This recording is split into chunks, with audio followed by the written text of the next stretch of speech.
Ladies and gentlemen, today is December the 24th, 2024, and we are here to talk about the world, current events, foreign policy, economics, you name it, we'll talk about it in another episode of World Discussion with Agent Smith.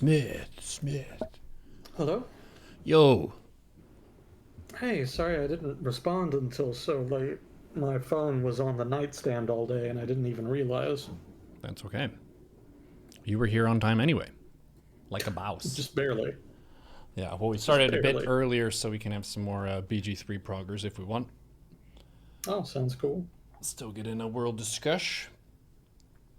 But it's been a big week for my Dota climb. I've gone like, I don't know, 85% win rate. I think I figured out a method.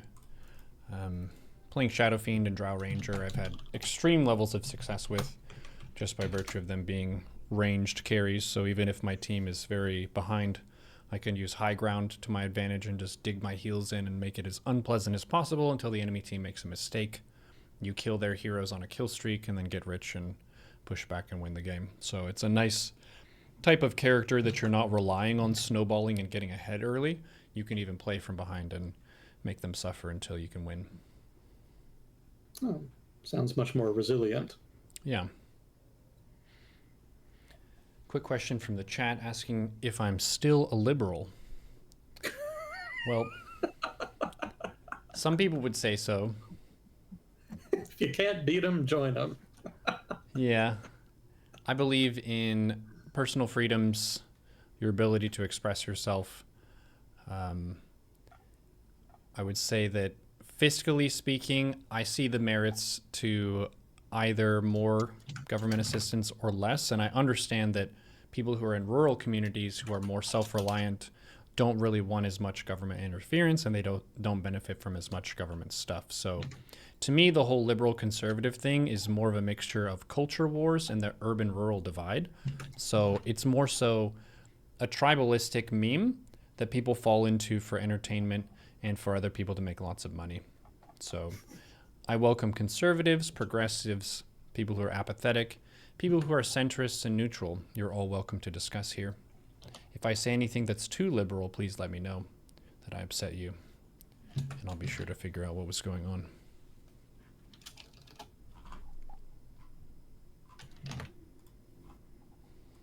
If Agent Smith reads this last night, a viewer reached the shattered planet in Factorio space age and is chuffed with himself. Well, congratulations. I haven't done any of the expansion stuff. Yeah, I kind of hit a wall at one point and kind of moved on to Elite Dangerous, which is what I've been embarrassing myself in the past week. Yeah, you're not very good at the game if you take a warship on a mission and then get blown up by the in-game equivalent of a cruise ship. That wasn't a good day. Maybe there are really angry tourists on it. I guess so. I got my girlfriend Trisha into playing Baldur's Gate. Oh, nice. We're in Act 1. We just took out all the goblin leaders and then beat the hag. And it's interesting seeing everyone's personality for a lot of those breakpoint decisions where you have an option to do something a little bit evil for a bit of an advantage. Say, for example, me selling the egg in that one run. But this one was, whenever you get the hag low HP, she'll offer you power in exchange for sparing her. And she was like, fuck no, we kill you. And I was like, oh, wow, that's a very hard line we're drawing here with the hag, but she's a very evil entity, so that makes sense. Yeah, I sympathize. I was of a very similar mind. Yeah.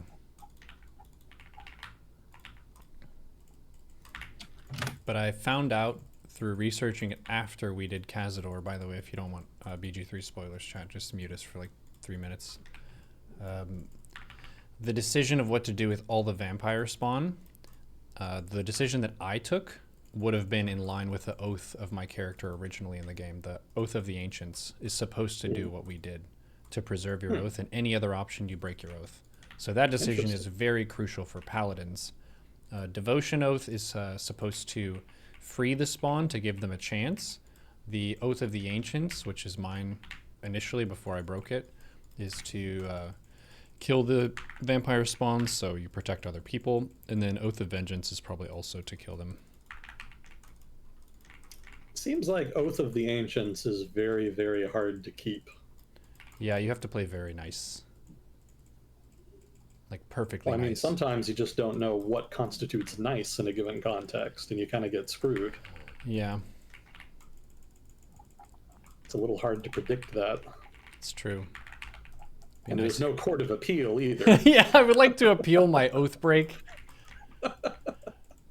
I shot a Dwegar and I thought it was fine. Please advise.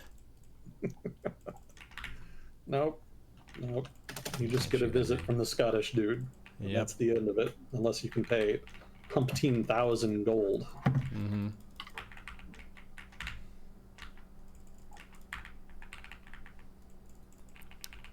Yep, it's been Anything else exciting been going on this past week for you? There's another RTS game that you should keep your eye on, Immortal Gates of Pyre. It's from a much smaller studio than the other RTS that are kind of all coming out at the same time. And they have a really good set of design choices in their game. Like having the mini-map in the bottom center instead of in a corner is technically a really good optimization because it's the most important thing for you to look at in an RTS. And then it automates a lot of the features in the game in a way that streamlines the mechanics, so it's not as mechanically difficult as StarCraft 2 for a new player. So I think they did a good job on raising the skill floor to make it a little bit easier to play for new players, but then the skill ceiling is still pretty cool, so I'm liking that one. It's still in alpha, but it's showing some promise. Oh, okay. Yeah, I've heard of it before, but it's been a while. Didn't know it was still in alpha. Have you tried Sins of a Solar Empire yet? I've not tried that one yet. Yeah, I'm sure you have a very long to-do list, but someday give it a try. I think you would like it. Keep that in mind. Crusader Kings 3 I kind of want to try. I've heard that those games are pretty funny. Oh, strategy, yeah. Yeah. I've been Yeah, reading. I bought it. You bought it what? Go ahead. I was just going to say I bought it a while back. Just haven't gotten around to it yet.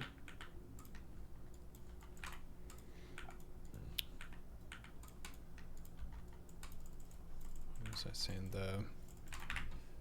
Oh, I'm reading a book on the history of Vikings, and one of the things nice. that's interesting to hear about is the Byzantine Empire actually used a lot of Viking mercenaries, even sending them pretty far into the Arab world, like into Iraq and down at the rivers over there. So they got around pretty far, and it said that they even, I think Swedes initially founded Kiev. It used to be just kind of a more basic tribal village, and they set up shop and expanded the place and made it a more of a trading center. And riverways were a huge factor for what made a good settlement, just because you had access to trade from a much wider area. So Kiev is right on the water. You've got places you can send stuff. But most Vikings who end up taking a territory like that, they end up becoming culturally homogenous with people in the region overall. So they don't really maintain all of their Swedishness. They ended up being the Rus, which I think later were kind of lumped in with Russians in general. That's where things kind of become debatable. You know, Russians and Ukrainians kind of go back and forth as to who came first. You know, the Russian or the Ukrainian. Yeah. Yeah, the Kievan Rus is what you're talking about. And probably they came first and then migrated out and then became Russians, but there are different schools of thought on that. I'm sure we could start an argument in chat about it. But yeah, in general, you're right. Yeah, the Swedes came, they assimilated, they became basically the upper strata of the Kievan Rus society. And then sort of broader Rus society kind of spun out from there. Yeah, a similar thing happened in Normandy in France. The Normans, which were formerly like described as Northmen, were raiders and settlers of the lineage of the famous Viking Rollo, who ended up just being a big house of a dude that was feared by many. And the king of France at the time, I think his name was Charles the Bald, he said, "How about you just fight for me instead, and I give you land to make you a duke?" And he was like, "Okay, that's pretty good, but you have to be a Christian." He was like, "Yeah, that's fine." It's funny hearing about certain famous leaders who were offered kingdoms, but they had to convert to Islam or Christianity, and a lot of them will end up passing on Islam because of the alcohol restriction. Really? Yeah. And they'll pick the version of Christianity from some simple reason, like, oh, he went for Greek Orthodox because he thought the sermons and ceremonies looked really cool with how they have all their, like, smoke and songs, and it's a little bit more lavish than Catholicism by a bit.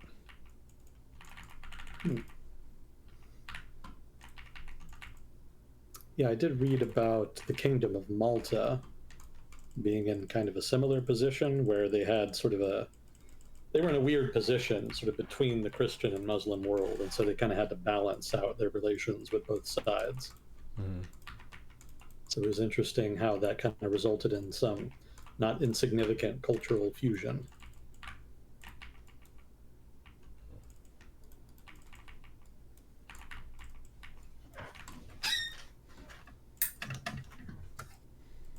The No, there main wasn't.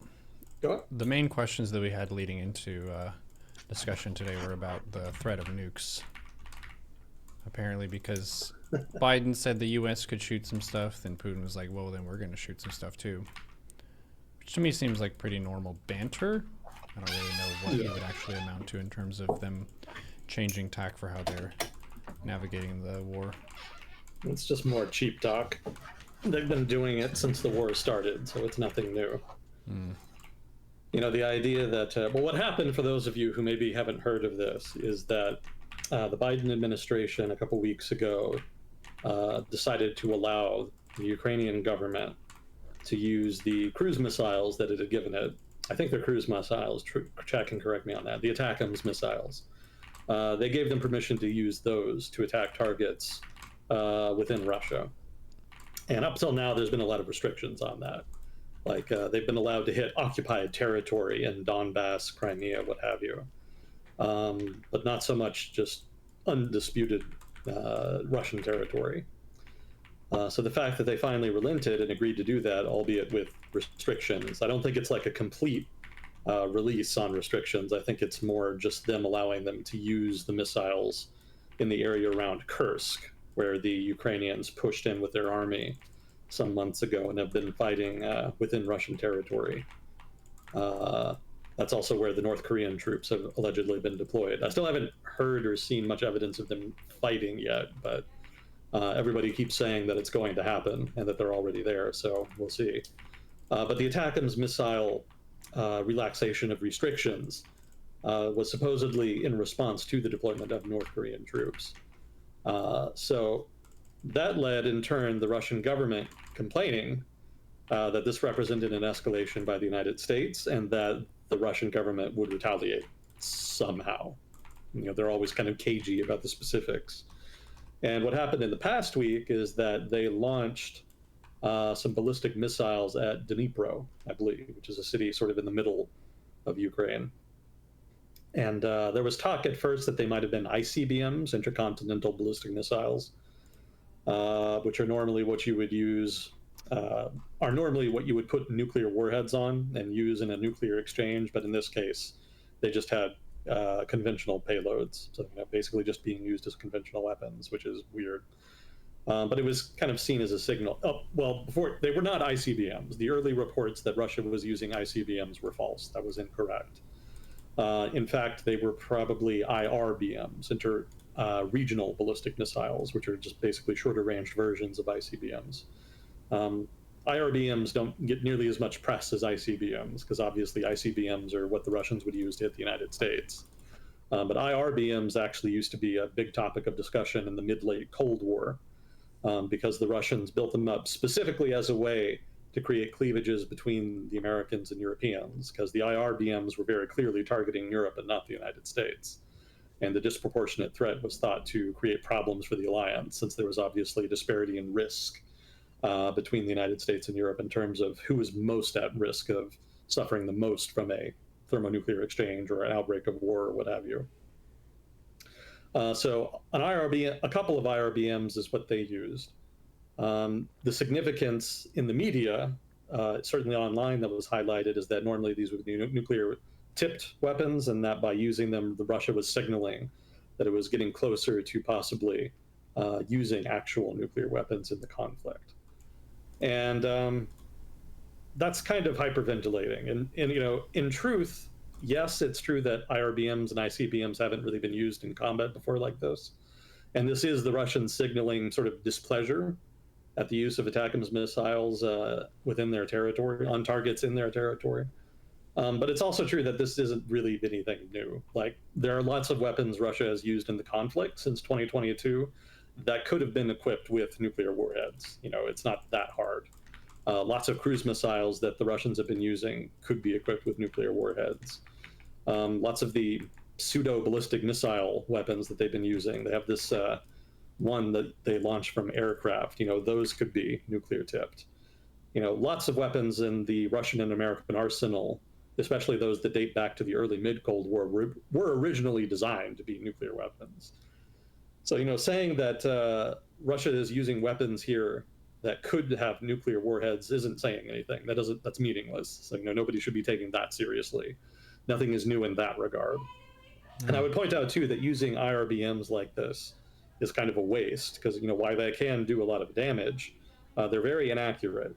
Again, they're designed to carry nuclear warheads for the most part. So, when you're dealing with thermonuclear weapons, you don't have to be that accurate. So using them conventionally is purely symbolic. Mm-hmm. So it's more of a waste on their part.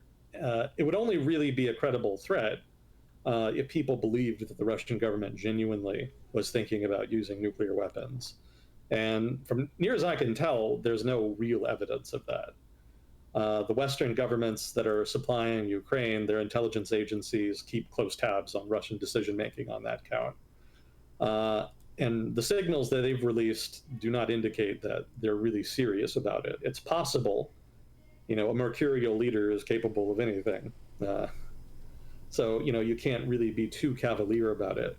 But the strategic calculus doesn't really make sense.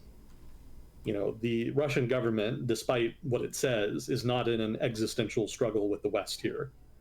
Losing in Ukraine is not the end of Russia. And that's about the threshold that you want as far as when to use nuclear weapons. They're not weapons that you use lightly, unless your just very core interests are at stake. And while Ukraine is obviously adjacent to Russia, and Russia does have a strategic imperative to care about what happens there, having an unfriendly government there that Russia has extensive amounts of influence over there, is not going to be the end of the world for them. And as I've argued before, Russia could have achieved all of its objectives in Ukraine without a war. We can talk about it again if somebody wants. We've already relitigated it multiple times. But that was the key takeaway, I think, from talking with Bitter Sugar, was that the influence sort of victory they were already setting up for and kind of on track to just gradually sway more and more people to be pro-Russian, to think of Russia as a strong, helpful, neighborly state that is maybe better in certain ways, that we should be an ally with. Like, that whole approach was going the whole time, and they could have just invested more into that approach and be like, let's just turn up the propaganda even more and try to get people to vote to do something and then stage a fake vote if they really wanted to. But the unity between Ukrainians and Russians on a personal level was there before Crimea, at least.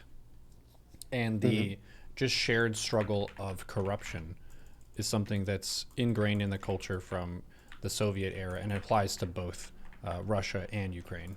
So, yeah, it was definitely something that didn't need to turn into a military conflict. There were lots of ways for Russia to go about exerting its influence in Donbass and Luhansk and gradually kind of take those territories to the point that they would be maybe something like, what do you call it, Belarus?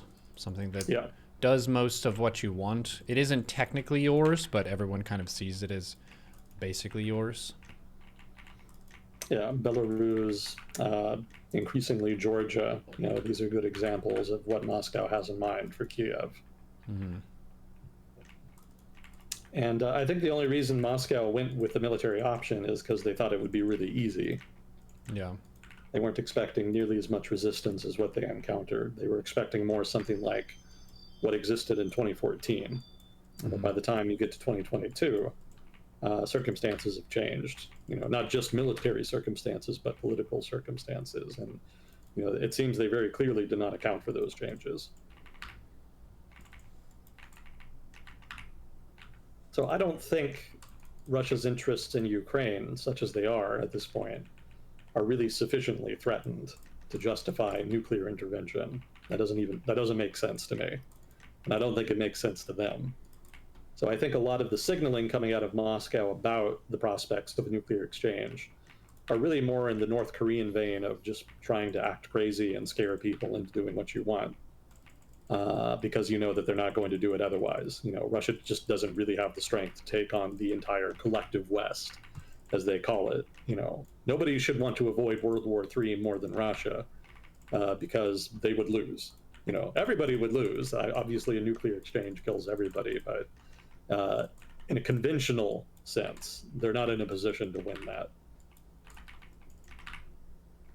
So I don't find these threats credible. I think it's just signaling. I think especially it's meant to try to target the American electorate and the incoming Trump administration, to try to create as much impetus as possible and as much political demand in the United States as possible for peace, preferably a peace that is preferable to Russian interests. I'm not entirely sure that plan is going to work out, because I don't know how interested the Trump administration is actually going to be in ending the conflict. And I don't know, even if they are interested in ending the conflict, that the Russian government is going to find the terms acceptable. Like we talked about before, it's entirely possible that the Trump administration comes in, makes an earnest effort. Hang on. That's the reminder for this segment. Stop. Jesus. It's entirely possible that the incoming Trump administration makes an earnest effort to arrange a peace between Ukraine and Russia, only for one or the other party, either Ukraine or Russia, maybe both, to dislike the terms of that peace so much that they just sabotage it. Maybe they sabotage it overtly. Maybe they explicitly state they don't like it and just walk away. Or maybe they lie and say they find it okay and then very quietly sabotage it. Maybe they do false flag attacks to make it look like the other side is responsible. Or maybe they just find some other excuse. It's not hard to fuck up a peace agreement if you really want to. So that's a possible avenue as far as how the early Trump administration could experience these peace negotiations. So we'll see what happens. But, in the meantime, yeah, I would not worry too much about like an outbreak of World War III. This is basically nuclear scare theater of the same kind that we've seen from Kim Jong-un over the past 10, 15 years. I remember back when we first started doing this in 2017, people were still worried about that. They still asked a lot of questions about it. And just over the course of several years, people got so desensitized to it that it ceased being news and they stopped caring. So it's not as though North Korea has stopped threatening to murder everybody. It's just nobody cares anymore. So that's kind of the path that the Russian government is on right now. Right now, people still take them seriously enough to be concerned about these threats. But increasingly, people are going to see that it's just cheap talk and it's going to lose credibility, which is going to be actually bad for, everybody's security, because you don't want nuclear threats to be cheap talk, because eventually you may have somebody who actually is serious about it, and they won't be able to avoid the nuclear conflict because everybody will just assume that they're cheap talking when they start threatening the use of nuclear weapons. But nobody is ever going to accuse the 2020s of having a surplus of intelligence as far as managing conflict. I think the first half of the decade has proven that. It seems the second half is going to bear that out even further. So nothing is certain, but that is my general impression. It's not that big a deal, at least as things stand right now. I think some of it to me reminds me of poker, when after you've actually pulled off a crazy play, then people respect your bluffs more because they know that you might actually have something good. So for Russia to beat their chest in this manner and say, we're willing to escalate, it has more credibility than it might have before the war in Ukraine, just because that was a crazy move that people didn't expect. They didn't have to play crazy there, but they chose to. So they're basically extracting some value from their crazy military escalation. Yeah, it makes sense. It'll get them some distance, but eventually they're going to run out of road. You know, eventually somebody's just going to have to make a fucking decision.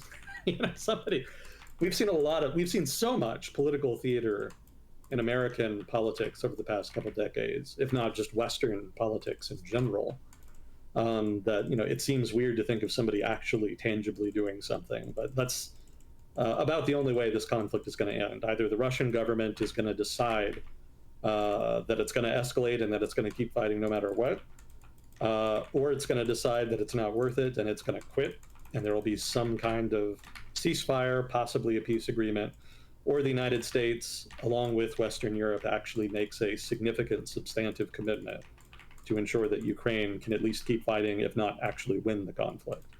So, you know, those are pretty much your three outcomes.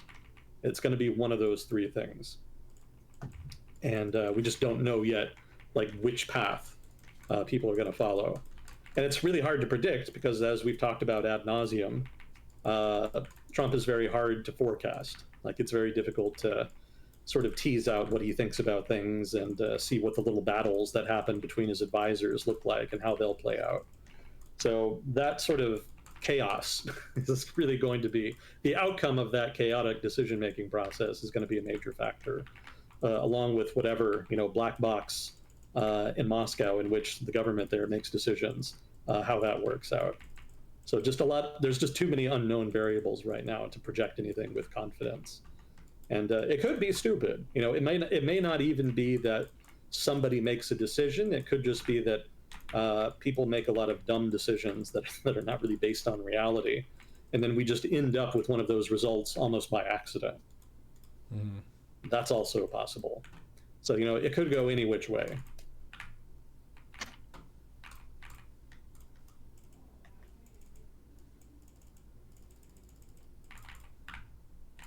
We'll have to see then. But yeah, it seems like posturing to me as well.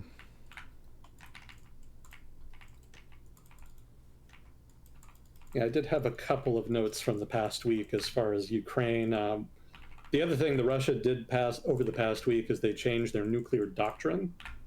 They had set it so that there had to be like a clear danger to the integrity of the Russian government. You know, they had to be basically under attack by nuclear weapons in order to justify using their own nuclear weapons in response. But that's been changed. Now, hypothetically, they could use nuclear weapons in response to an attack that is not nuclear. Even if it's just a conventional attack, they might hypothetically, according to their doctrine, retaliate with nuclear weapons. Although I did note that they still set a relatively high bar. You know, there would have to be a threat to the territorial integrity of Russia or to Russian sovereignty. So even in the case of a conventional attack, it would have to meet one of those fairly lofty conditions in order to trigger the nuclear doctrine here. But they very obviously are trying to do that to influence decision-making in the West. And again, like I just said, I don't think they're really all that. I don't think the threats that they're implicitly making here regarding nuclear weapons are really credible.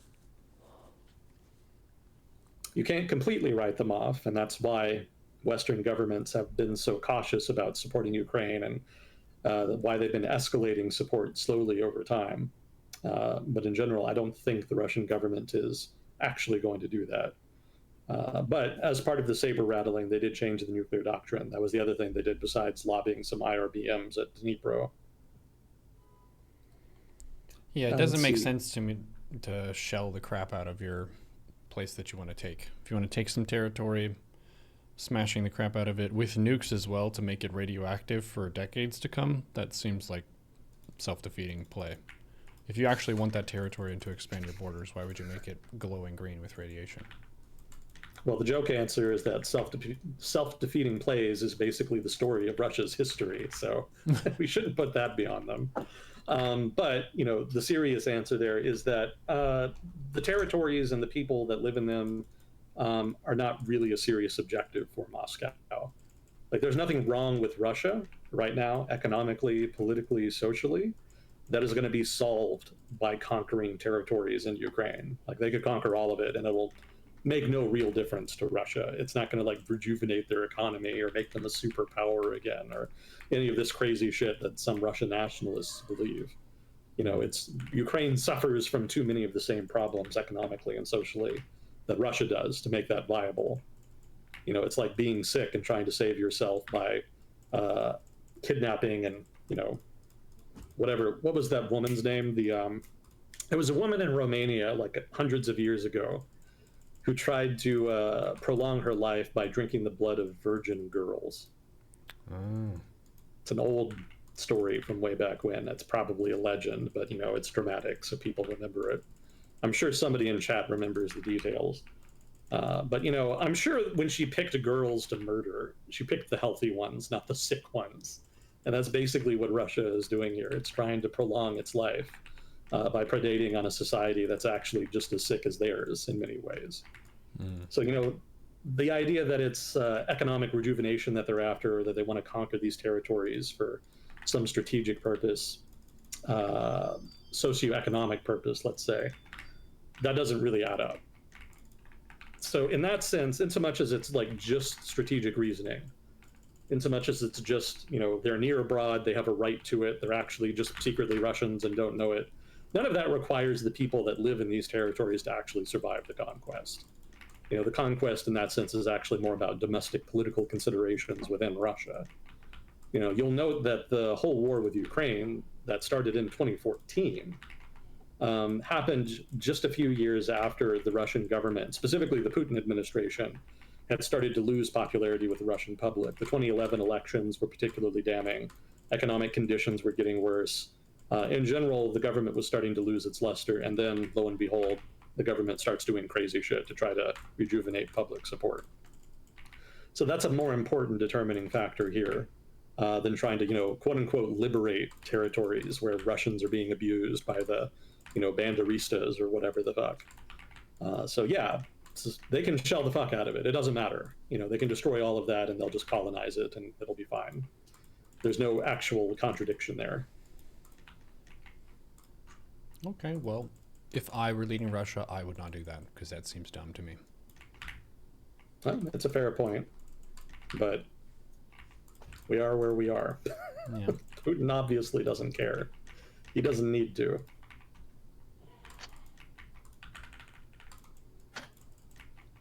Let's see, the other thing that happened the past week, a couple other things. The Biden administration announced that they're going to provide anti-personnel landmines to Ukraine, although they apparently made the Ukrainian government promise not to use them in quote-unquote built-up areas.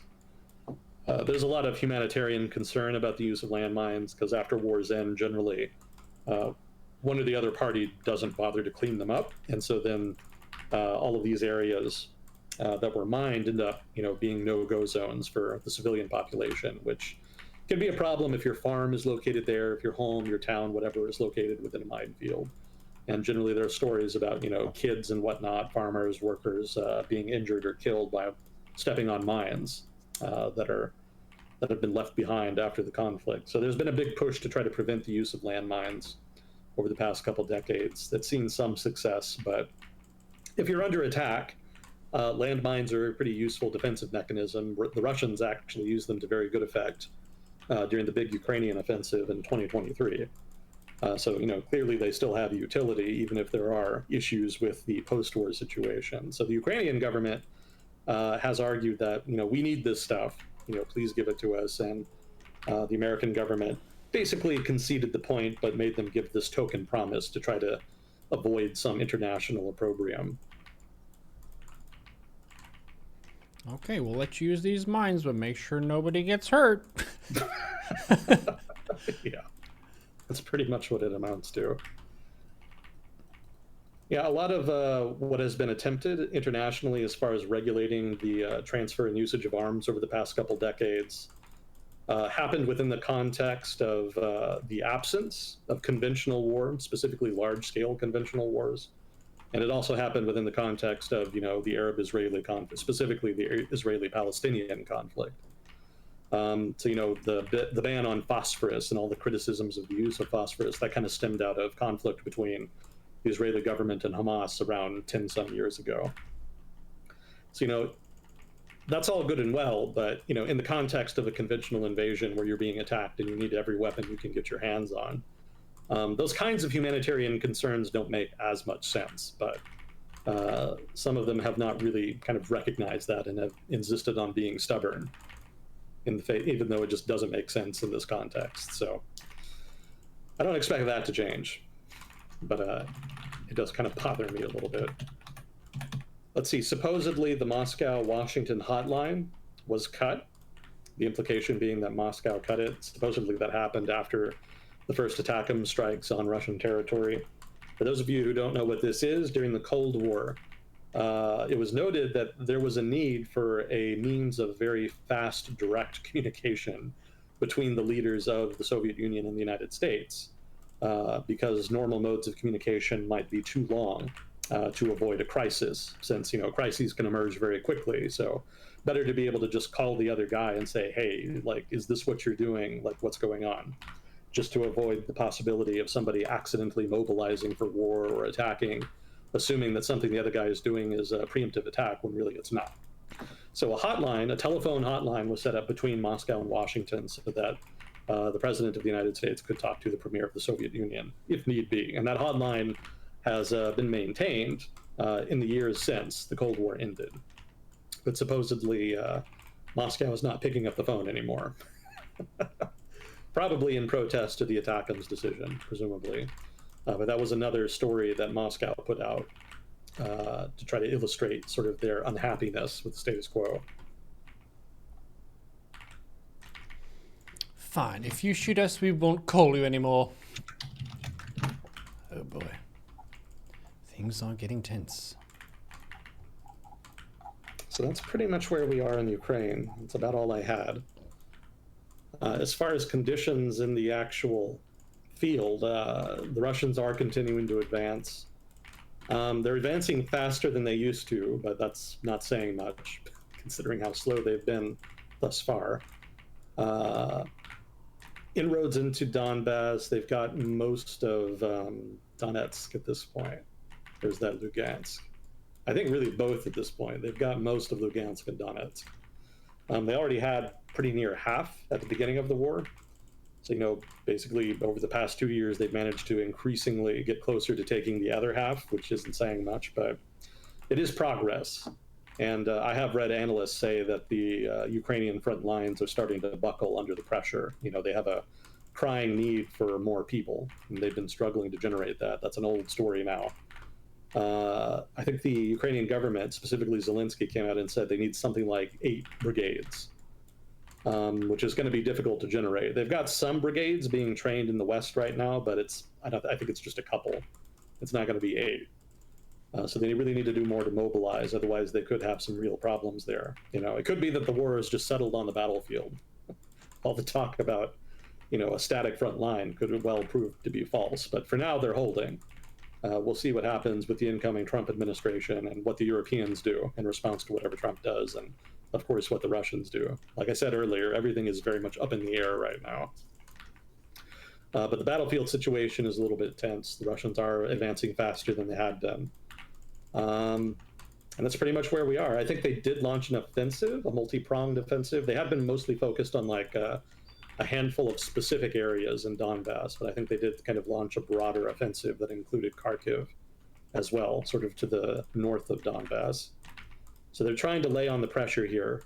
One opinion I read is that they're doing that to try to have as advantageous a position as possible before potential Trump-led talks begin. But it could also be that they're just trying to take advantage of current Ukrainian weakness as far as the manpower issue. We'll see what the effects are in the next couple months, but for now, they're heaping the pressure on.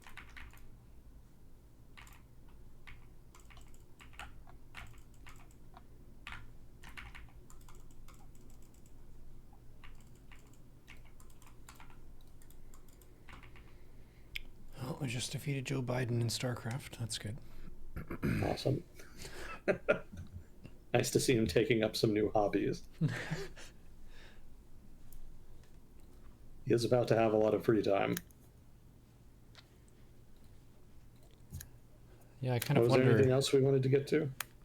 I saw Fuzzy Cord taking questions, so I don't know if we have any yet, but we might. I don't think I see any in the Discord thing here. No questions yet, that's correct. It's all good.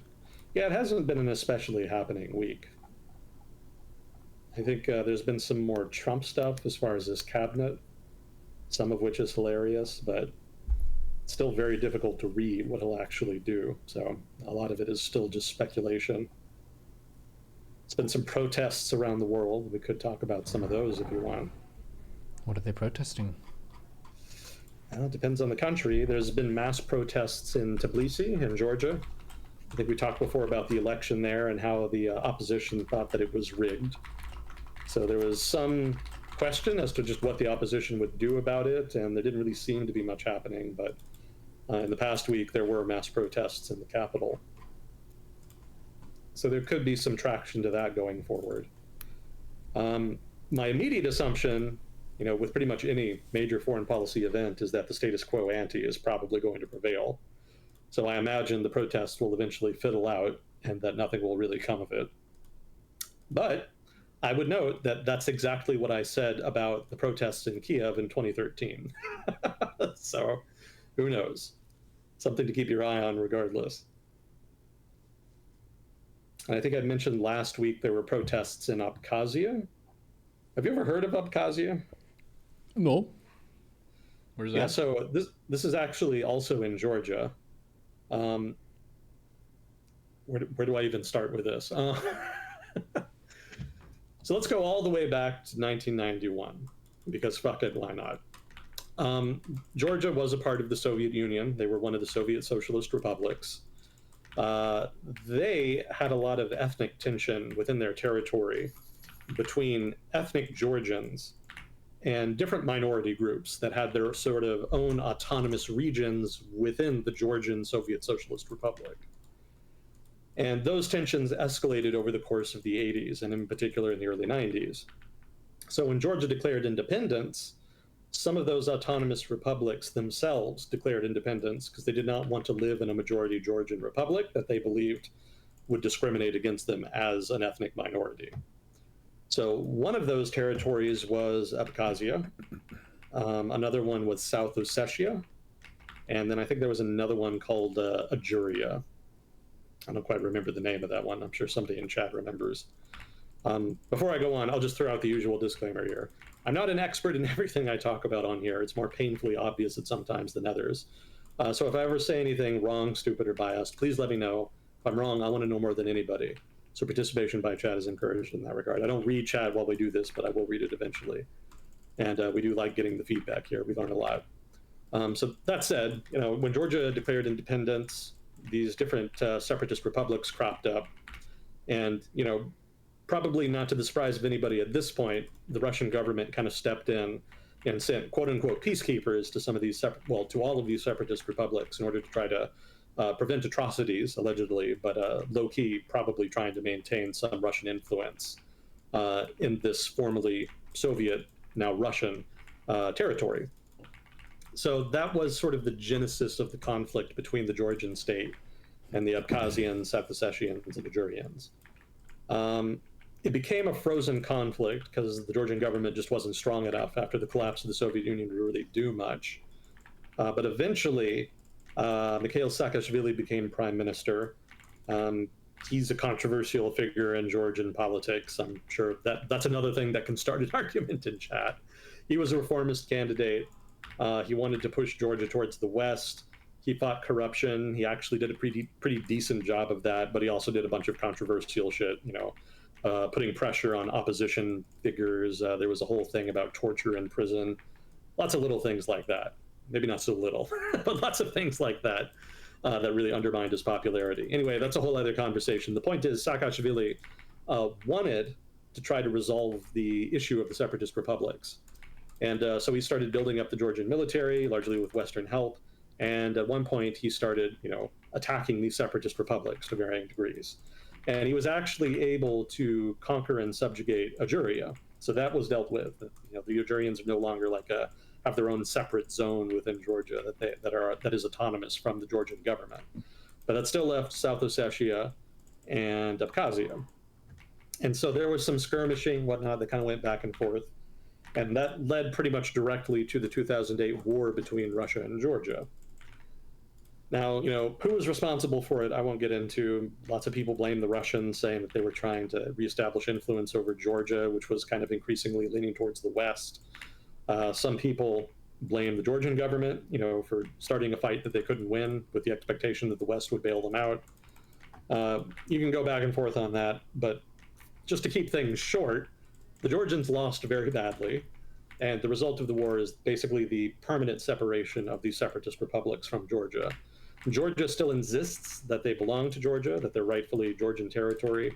The Russian government disagrees and has recognized them as independent countries, and also, maintains troops there as they had before. So at this point, it's not really a frozen conflict. It's more of just a territorial dispute. So that's where Abkhazia has been over the past, 15 some years, thereabouts. So in that time, Abkhazia obviously has not really gotten much better. The territorial dispute with Georgia kind of makes it difficult for normal economic activity to happen, especially internationally. And the political powers within these separatist republics were always kind of skeevy. They were basically ethno-nationalists who had a lot of ties to organized crime and Russian intelligence agencies and that kind of stuff. So they were not necessarily fully independent leaders, and they were not really that interested in the public good. They were kind of more in it for the money. So, that hadn't really been too much of a problem. That's kind of been normal for broad swaths of the former Soviet Union. But in the past week, there was an issue with a law that was presented by the Abkhazian government that would have allowed Russians to freely invest in and buy property in Abkhazia. And I suspect they probably could have de facto done that before, but this would have made it legal and could have led to a flood of investment into the territory that might have made it much more expensive to live, might have raised rents, and otherwise, just in general, made everything more expensive. And everybody around the world is dealing with more expensive housing and cost of living issues. So obviously, Abkhazia is no exception to that. So that kind of struck a nerve in Abkhazia, and there were actually mass protests that broke out against the government. And I forget if it's a president or prime minister that Abkhazia has, but their leader at first was saying that, this needs to stop, this isn't the way to deal with this. They withdrew the bill, but the protests didn't stop, and he eventually did announce that he would resign, and did so. So there's a minor victory there for those opposed to the law. Kind of like what I said last time when I briefly mentioned this, it doesn't change anything. The overarching dispute with Georgia is not going to be affected by this. And I suspect probably the Russians can already buy a property there if they really want to, if they can bribe the right people. So kind of a lateral move here. But, a small victory for people power. Let's put it like that.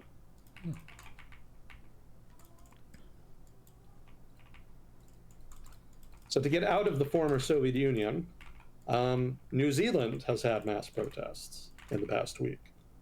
Have you heard about this at all? Oh, yes. The Haka. Is that what you're talking about? That's the one. Yeah, that's all over social media right now because it's so cool looking. Of various ways you could protest a bill, that's like top 4 coolest ways. So that's good. Yeah, there was a treaty that the British signed with the Maori. Yeah. I've been calling them the Maori my whole life, and then I said it on stream once, and somebody from New Zealand was like, that's not how it's pronounced. So apparently it is Maori, much to my chagrin. So in the 19th century, early 19th century, the British signed a treaty with the major Maori tribes in New Zealand. And that treaty has kind of been the legal bedrock for relations between the New Zealand government and the native community there. And the current government, which is a conservative government, announced recently that they wanted to make changes to the agreement. Apparently, there are some discrepancies between the version of the treaty that is written in the native language and the version that's written in English. So, allegedly, the government wants to try to smooth out those discrepancies and create like a single version of the treaty.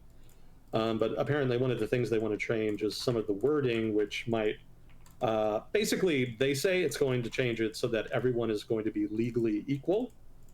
But the Maori believe that it's going to change it such that they're not going to have rights anymore as Maori. You know, they'll just have normal rights under the government, and that'll put them in a weaker position to try to fight for their rights as a minority group. What are some of the rights that they have specifically they're afraid of losing?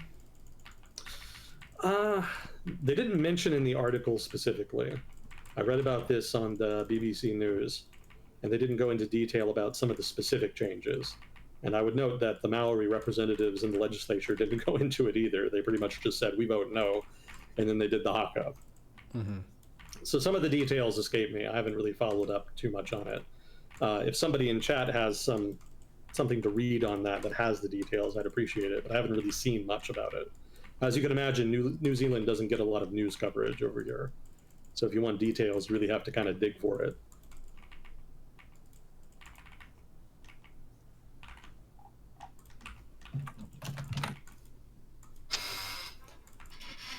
Yeah, New Zealand is one of those places that you kind of forget exists most of the time.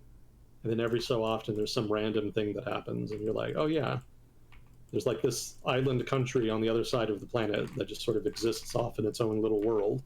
Mm-hmm. They have a pretty high score when it comes to a lot of stats like education level and development, though, I think. Yeah, it's a developed country, pretty high GDP per capita, good governance, pretty high standard of living. Yeah, it's a nice place to live. It's not overly industrial. It's not like a huge economy, but they do very well for themselves, all things considered. It's easy to forget. They're kind of overshadowed by Australia a lot of the time. Mm-hmm. They have a lot in common. If I remember correctly, there was a good chunk of Australia that was originally going to be part of New Zealand. Or maybe vice versa. You know, they were originally going to break the territories that now constitute Australia and New Zealand into multiple colonies that hypothetically would have gone on to be independent countries. And there was like a good chunk of southern or southeastern Australia that was going to be in the same colony as New Zealand. But they ultimately ended up changing the plan. So all of the Australian territories were just sort of merged together, and New Zealand was broken off.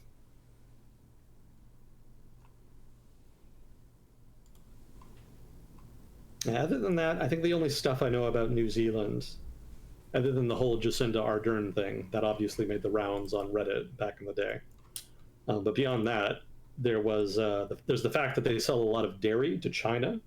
I actually see that come up a lot when reading about China. You know, there's this, especially 10 years ago, there was a big milk scandal. There was baby milk formula that was actually tainted and got a lot of babies sick, and some of them even died. And so a whole bunch of people in China started only buying imported baby milk because they didn't trust the baby milk made in China. And a disproportionate share of that came from New Zealand. And it actually got to the point where there was like a very brisk smugglers market in New Zealand baby formula. It was so bad that Chinese people would come to New Zealand specifically so that they could buy just huge amounts of baby formula from supermarkets in New Zealand. And then they would pack them up and send them back to China so that they could sell them. And people in New Zealand started complaining about it because basically the supermarkets just never had any baby formula because all of these Chinese buyers would just buy them out. So they actually had to implement a rule that limited the amount of baby formula individual buyers could get. Damn. Yeah, so agribusiness is big business in New Zealand. Obviously, they had the big Christchurch shooting a couple years ago. They had a huge-ass earthquake in Christchurch as well not too long ago. That was like an 8.0, something like that. Mm-hmm. It was like a crazy high on the Richter scale earthquake. Yeah, 8.5 is very high because 10, I think, is max. Yeah, and you had the thing with the nuclear weapons back in the day. What was that? Basically, the New Zealand government banned American ships that had nuclear weapons from docking in New Zealand ports. I think that happened in the 1980s. There was a big stink about it because basically the American government was, sending ships with nuclear weapons equipped on them to port in New Zealand without informing the New Zealand government. And I don't think it bothered the New Zealand government that much, but it bothered a lot of people in New Zealand a lot. They didn't appreciate that. The anti-nuclear movement was much stronger during the Cold War, and in particular in the 1980s. So there was a big public backlash to that when it came out that the American Navy was doing this, and so the New Zealand government responded by just banning ships from banning American ships from taking port in New Zealand. And there was a big diplomatic stink about it. The U.S. cut New Zealand off from intelligence sharing and did some other punitive things, but otherwise it didn't really go anywhere. But it was a notable event, basically, in New Zealand's foreign policy. And I think there was a New Zealand Greenpeace ship that was rammed by a French naval vessel. That was something. Chad is just saying that right now. French government attacked a Greenpeace ship port in New Zealand. Yeah, that was back in like the 80s, I think. It was a while back. Pretty similar circumstances. France was still testing nuclear weapons in the Pacific. Greenpeace didn't like it. They tried to protest, and the French Navy responded forcefully. They did not appreciate Greenpeace vessels infringing on their territory. I think they did some other stuff to try to infiltrate and discredit the group as well. Does it mean their territory? They have some of the water territory there or something? Because France is pretty far away. Have you ever heard of French Polynesia? Yeah, that's where Godzilla was born, right? No. Okay. That was American nuclear testing on American territory in the Pacific. No, French nuclear testing was in French Polynesia. So, yeah, and if you look at a map, in French the movie, Polynesia is actually really big. One of the Godzilla movies, that's I think where he's created. Oh, okay. Tangent. That was not a real Godzilla movie. Oh, okay. All right, that was. We're Godzilla movie gatekeeping here. No, you're talking about the Godzilla film made in 1998 by Tricom. Is that what it was? I forget the actual studio. Yeah, it was supposed to be like the first American Godzilla movie, and then it was basically just a normal monster movie that didn't really have much in common with Godzilla. So Godzilla fans have been surly about that movie for a very long time, myself included. So yes, the Godzilla in that movie was created by French nuclear testing in French Polynesia, but doesn't count. Not my Godzilla. Gotcha. Exactly. But yeah, there was a lot of tension between France and New Zealand over that. Or more specifically, activists in New Zealand. Again, I don't know that the New Zealand government cares too much about that kind of stuff.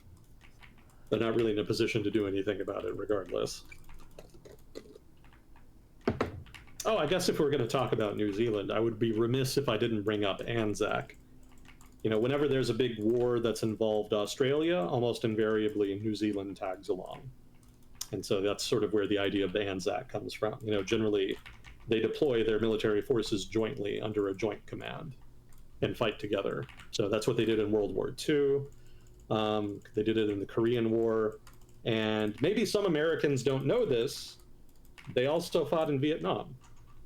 Everybody remembers the Vietnam War as an American war, where we were basically fighting against, the North Vietnamese and whatnot. But we did have a couple of allied countries that actually did participate in the conflict with us. It's not something that American movies and media really pays much attention to, but Australia and New Zealand actually did participate in the Vietnam War. They had troops there. They had a big anti-war movement in both countries, mass protests. Like, they had a very similar experience to that of the United States during the war. So New Zealand was in on that.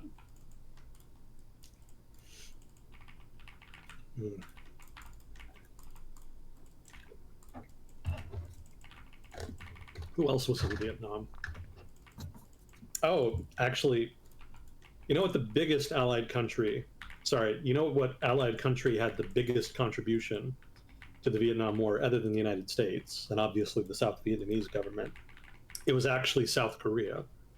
I think South Korea ended up, by the end of the war, having several 100,000 troops having served in Vietnam. Not all at the same time, They didn't have like 400,000 troops there at one time, but over the course of several years and several deployments, the total number of South Korean troops that had fought in Vietnam was several hundred K. So a pretty significant contribution there from them. And they were noted at the time for being pretty effective at counterinsurgency.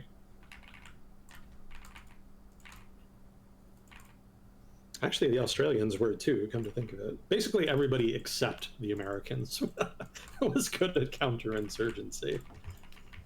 Yeah, the Pentagon didn't really know what it was doing. Counterinsurgency has never been a core American competency, at least not since World War II, anyway. Yeah, the American military actually used to be really good at counterinsurgency because all of the Indian wars that the United States fought in the 19th century were basically variations of counterinsurgency. And that went pretty well, as you may remember. They pretty much won pretty handily in those conflicts. And then when they fought a nationalist insurgency in the Philippines after the Spanish-American War, it lasted for 10 years or so, but they did end up winning, generally very brutally, both in the case of the Philippines and in the Indian Wars. Brutality was a major feature, but it did produce results technically.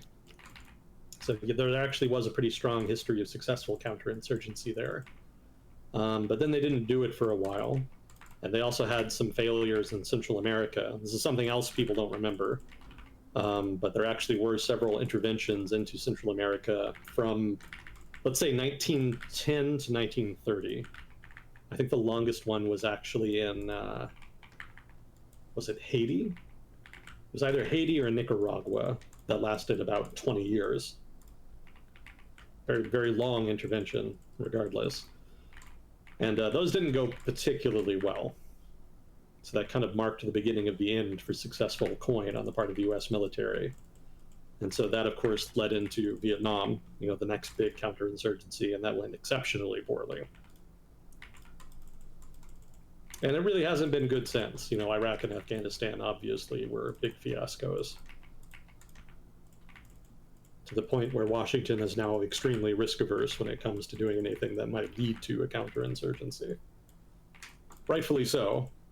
At least they're finally learning.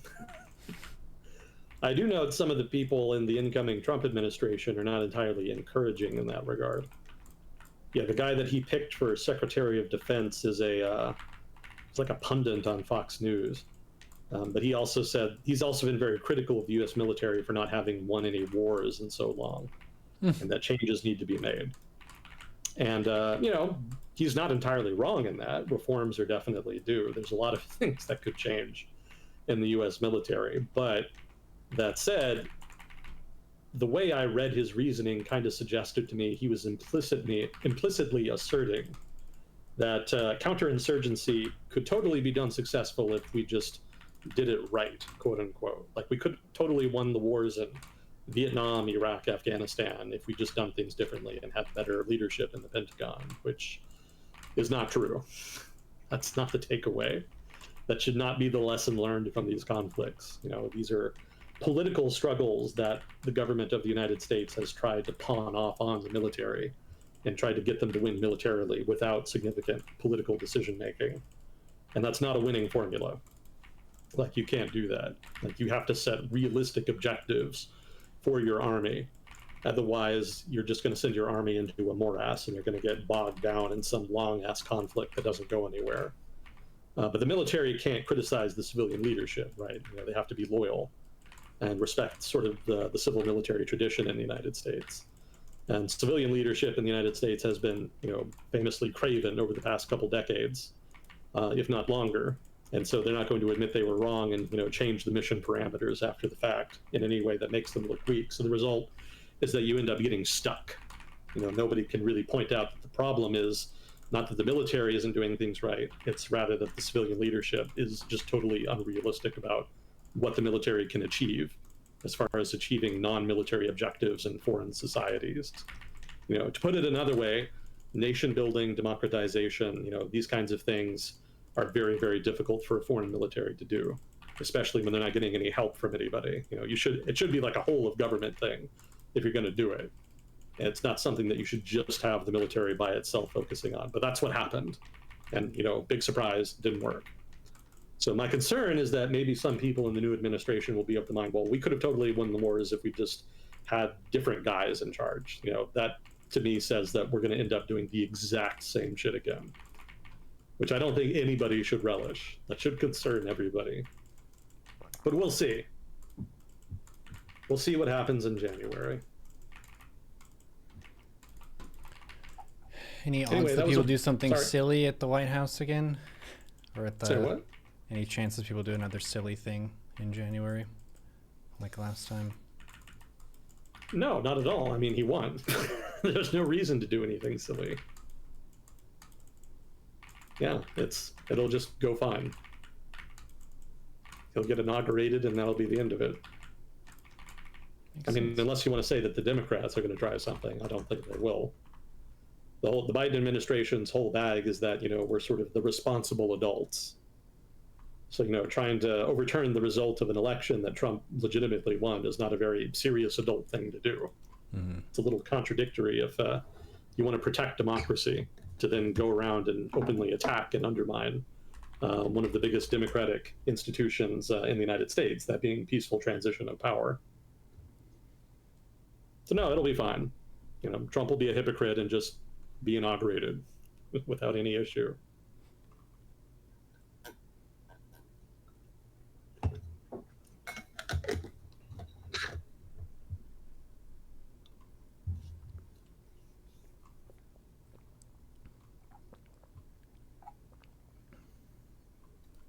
Have you ever heard of Vince McMahon? Yes, the name sounds familiar. Yeah, he's the guy that heads the World Wrestling Federation. Oh, yeah. Didn't he get in a bunch of trouble for stuff? Oh, yeah, there's always something. But yeah, he's very famous. He always inserts himself into, the WWF stuff. So, his face crops up a lot. Anyway, his wife is going to be the head of the Department of Education going forward. What? Why? She's well connected. She was the administrator of the Small Business Administration in Trump's first term. So now he's bringing her back and giving her a promotion. Now she'll be Secretary of Education. Vince McMahon's wife, McWoman. Well played, Chet.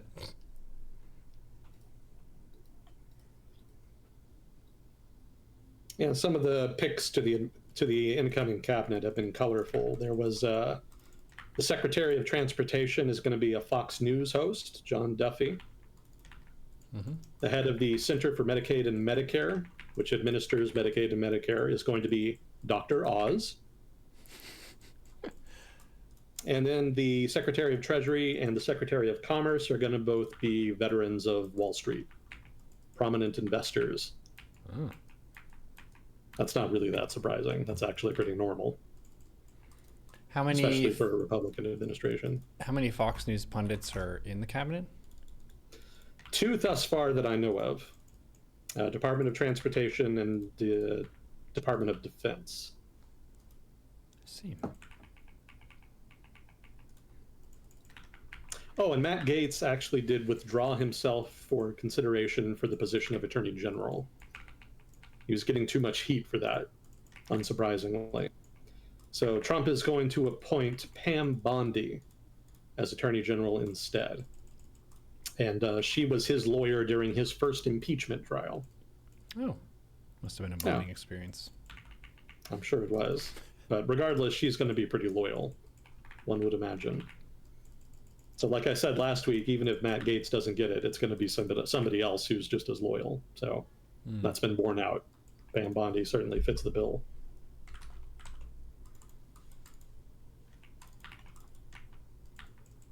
I did find it notable that Trump's incoming cabinet looks less and less Trumpy.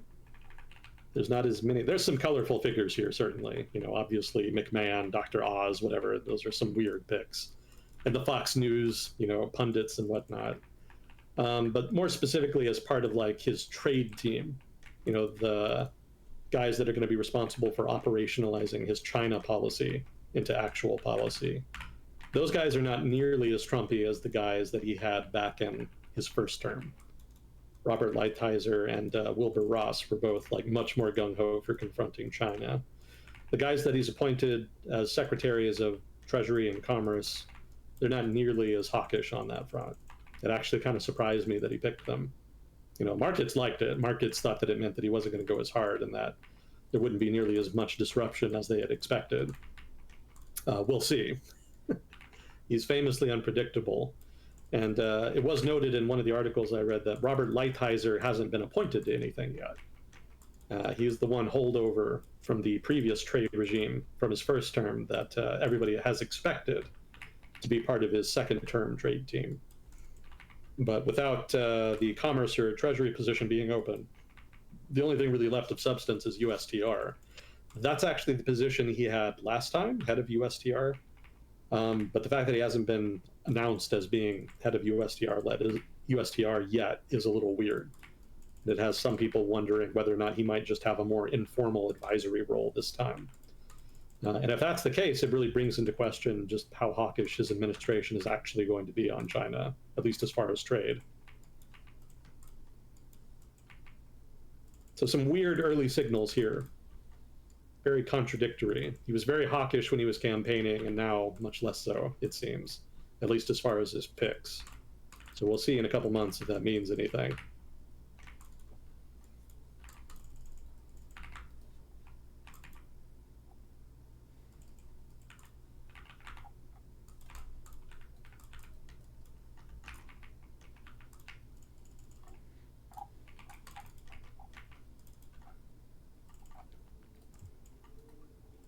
Yeah, not a whole lot the past week to get into. Are you familiar with COP29? No. What is that? So those are the big climate change negotiations. It's an international forum where everybody gets together and tries to negotiate common international action to deal with climate change. And it's pretty much an annual exercise in failure for the most part. It's not known for being very productive. So the COP29 negotiations just recently closed in the past week. And there was a lot of drama because it looked like they weren't going to come to any agreement, but then Trump won the election in the United States, and that apparently lit a fire because everybody at that point knew that if they didn't come to some kind of agreement, then probably nothing would happen until, several years later. So they actually did come to an agreement, but it was a very milquetoast agreement. It was not much. Basically, they agreed that there should be a target. This is not a commitment. This is just a target that should be reached at some point. That there should be $300 billion in finance provided to developing poor nations to help them cope with the impacts of climate change. This is $300 billion a year, I should say. This isn't total, just there should be $300 billion of lending to poor nations every year at some point in the future. Again, target, not commitment. And they're hoping to achieve that by 2035. That's sort of the soft deadline, although I note that it's not a binding deadline. It's just, again, a general objective. So this does represent an increase from what they had before as far as targets. They had previously been nominally targeting $100 billion per year in climate finance, as they call it. They did meet that objective, although they met it 2 years late. They were supposed to meet it by 2020, didn't end up meeting it until 2022. So they're going to try to do something similar here. I would note here that from what I've read about the agreement, everybody is mad about it. The developing world doesn't like it because they don't think it's going to be nearly enough to actually fully compensate them for all of the damage that climate change is going to do, nor is it going to be enough to help them transition their economies from their current sort of coal burning model to something that's more green, something that's cleaner and more renewable. So there's been a lot of complaining about that, to the point that India's representative at the Congress, after the agreement was made, actually asked, not the Congress, the forum, India's representative at the forum actually asked everybody at the forum, after the agreement had been made, not to adopt the resolution accepting the agreement, because they thought it was bullshit. Still ended up getting accepted anyway. So, nominally it is an agreement in principle. But again, none of this is actually binding, so it can be just readily ignored. And, I think everybody just pretty much assumes that the Trump administration coming in is going to ignore all of it. Mm-hmm. So yeah, it's a nice superficial victory, but again, it doesn't really mean anything because, the most important countries on the planet, as far as climate change action go, the United States and China probably are not going to be doing too much with that in regard to that going forward, agreement or not. There'd have to be a lot more change on that front. To say nothing of just, Europe and the developing world and everybody else too. We're not the only laggards in that regard. Yeah, it's very difficult to solve global problems that require global cooperation when you're living in an era of global collapse and trust in institutions. Yeah. Those are two contradictory forces, and it's very much the latter that are winning out right now.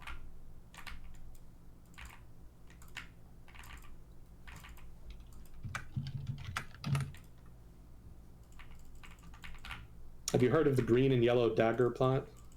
No. What's that? So that was an assassination plot that was revealed in Brazil. Apparently there were some generals in the Bolsonaro administration, such as it was at the time, that were planning, after Bolsonaro lost to the last election to Lula da Silva, to assassinate Lula da Silva. Seemed like kind of a goofy thing to do to me. It seems like the better move would have been to assassinate da Silva before the election. Seems like it would be a lot more destabilizing and incendiary to kill him after he won the election, but whatever. They apparently thought that was the move. So some of the senior military officers in his administration got together, planned to do that. It didn't end up happening, but they ended up getting ratted out, and they've been prosecuted. So that trial pretty much is close to wrapping up, or has wrapped up. I forget which. But it did come out that that was an actual thing that was happening in Brazil. Damn. On a side note, there was a guy in Brazil who went to the Supreme Court's offices in Brasilia, the capital of Brazil, and blew himself up. Nobody really knows why he did that, but I think he was a Bolsonaro guy, supposedly. Maybe it was some kind of protest or whatever, but yeah, it's a pretty dramatic gesture on his part. Yeah.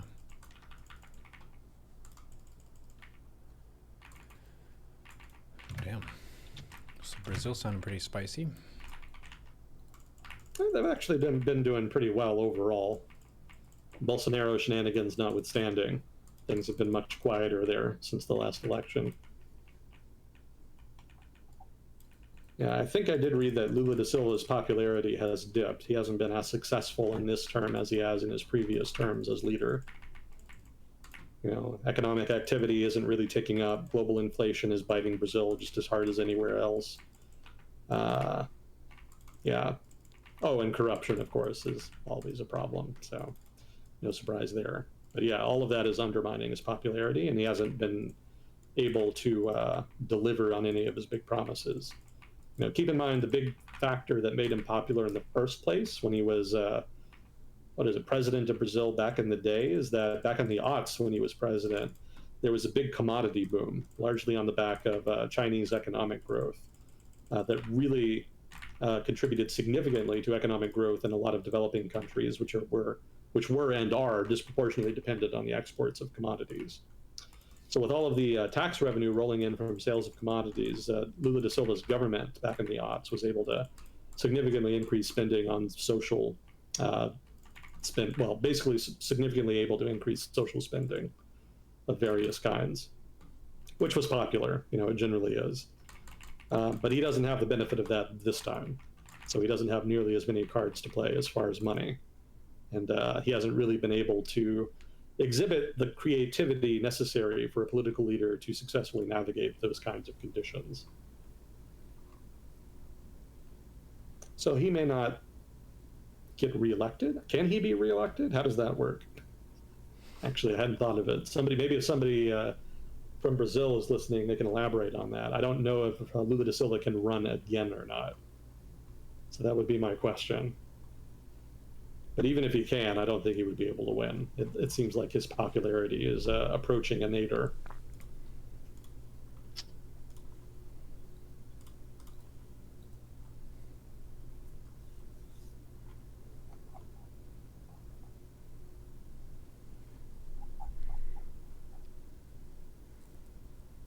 Let's see. Did have some corrections. That'd be all right. Yeah, go ahead. Let's see. So we were talking about the China Week bill a couple weeks ago. I mentioned that one of the bills would block the yuan from being used as part of the IMF's SDRs. That apparently was incorrect.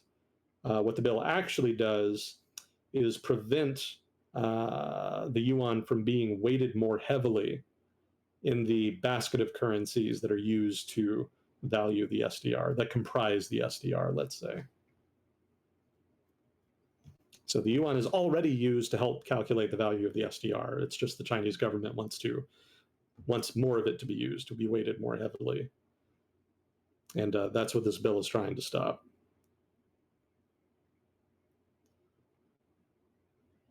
And then a couple of guys in chat also pointed out that unenlisted personnel are basically just civilians. So they're not, I got the enlisted, unenlisted dichotomy wrong. I thought it was officers and non-officers, but it's not. So my mistake.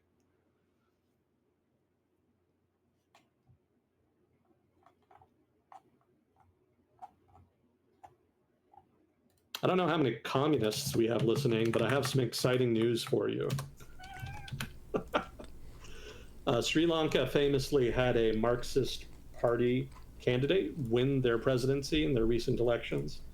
He immediately called new elections because his party didn't have hardly any seats in the legislature, and obviously just holding the executive and not the legislature is a recipe for just stagnation. You're not going to be able to do anything. So he called new elections to try to change that. And the elections having just finished up a couple weeks ago, this pseudo-Marxist Communist Party, they've kind of changed their branding over the years, but effectively it is far left. They actually did win a majority in the legislature. In fact, it was a 2/3 majority, so a very strong performance. So whatever it is this party wants to do, they're going to be able to do it now. They've got the presidency and the legislature. And I think this is the first far left government that's been formed without, revolution and mass murder in a very long time. So it'll be interesting to see how that pans out in practice. Should be an interesting experiment. Well, it is a smaller country, so maybe the system works relatively better. It's possible. It's hard to tell, though. There's so much corruption in a lot of developing countries that it can be hard to tell if a new party coming in is just totally earnest about actually wanting to reform things, or if they're just another cabal that wants to milk the country dry. Mm-hmm. So we'll see how that pans out in Sri Lanka's case. But at the very least, they have had a substantive change in political elites.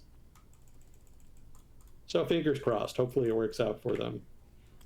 Hopefully they are genuine and do try to actually make positive changes, but only time will tell.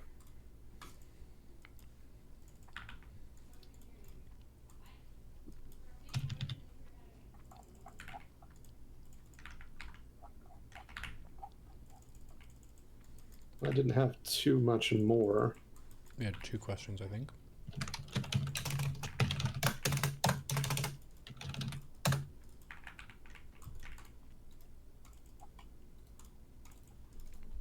Oh. May I get your take on globalization of jobs and how it has impacted the tech industry? All the massive layoffs have had a huge impact on job availability. I'm going to assume that's not 2 separate questions as far as my take on globalization of jobs and then also how globalization has impacted the tech industry. I'm assuming you mean how has the globalization of jobs impacted the tech industry specifically? Okay. Yeah, normally when people ask about that, they're asking about the manufacturing sector. So it's interesting to hear somebody ask about the tech sector. Globalization and the rise of the tech sector have basically come together. Well, come together is bad phrasing. The rise of globalization and the rise of the tech sector have correlated very strongly. They've basically come up and benefited from each other at the same time over the past couple of decades. Because a lot of the talent in the tech industry is imported. They come from abroad to come work in the United States. Or people from the United States go abroad to work for tech companies there. That's not unusual either. So that's been very beneficial to the tech industry, and it's one of the reasons it's been very successful. As far as like a global market, global capital, that's also been very beneficial to the tech industry because it opens up broad swaths of the planet as a market that tech firms can exploit. Well, maybe exploit isn't the right word, but it opens up those markets for them to sell to. And in turn, it gives them greater economies of scale, greater revenue, et cetera, all of which is beneficial to their operations. So, globalization has facilitated the rise of the tech industry, and the tech industry has propagated globalization in turn. They're kind of tied together. I mean, the tech industry is basically a global industry. It's not really a domestic thing. There are domestic elements to the tech industry. If you look at developing countries, there's almost always a niche set of apps that are used either only locally or regionally that were developed generally by local tech guys. And so, that aspect can be more local, but, the bulk of the tech industry is more global in orientation, at least as things stand right now. And in turn, globalization is like a major boon for them. To a degree, you could even say that it's necessary. So I think asking how it's impacted the tech industry almost implicitly suggests that they're somehow separate phenomena. They're not. They're actually just very closely intertwined. So it's kind of hard to separate the impacts of one on the other when that is the case. I mean, as far as massive layoffs, that's more of a recent thing, as I understand it. Because what happened during the pandemic is that there was actually a big surge in demand for tech products, a surge in demand for social media, hardware, in so much as that's sort of part of the tech industry is kind of an ambiguous term that can encompass a lot of different things or a very narrow set of things, depending on how you define it. But if we take a broader definition, like all things tech, be it hardware or software or whatever, there was a big surge in demand during the pandemic because everybody was indoors and trying to work remotely. And so that being the case, there was a lot of hiring. And that kind of begot even more hiring because the tech industry is extremely competitive about talent. Some tech firms even just hire people who are very talented, not because they have anything for them to do, but just to deny them to competing firms. That's what happens when you get like hyper competitive markets. They start getting like really crazy with the shit they do. So it turns out that demand did not last, which isn't all that surprising. Demand, after a couple of years, started to ebb, and it became apparent that the tech industry, broadly speaking, overinvested. It increased capacity too much in response to that surge demand during the pandemic, and now that it's started to ebb over the course of the past 2 years or so, let's say, a lot of tech firms are finding that they just don't have the resources to keep nearly as many people, and so they've started laying people off. So that's my understanding of where the employment situation in the tech sector is. If I'm wrong, let me know.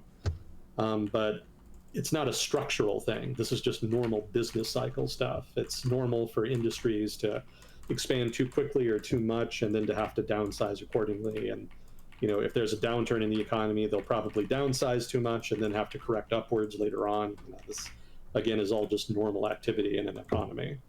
So it's not that surprising, but I wouldn't worry too much about it as far as like a permanent decline in the level of employment. I don't know that that's the case. I think there is an issue maybe with the global economy, which is kind of sort of shitting the bed right now.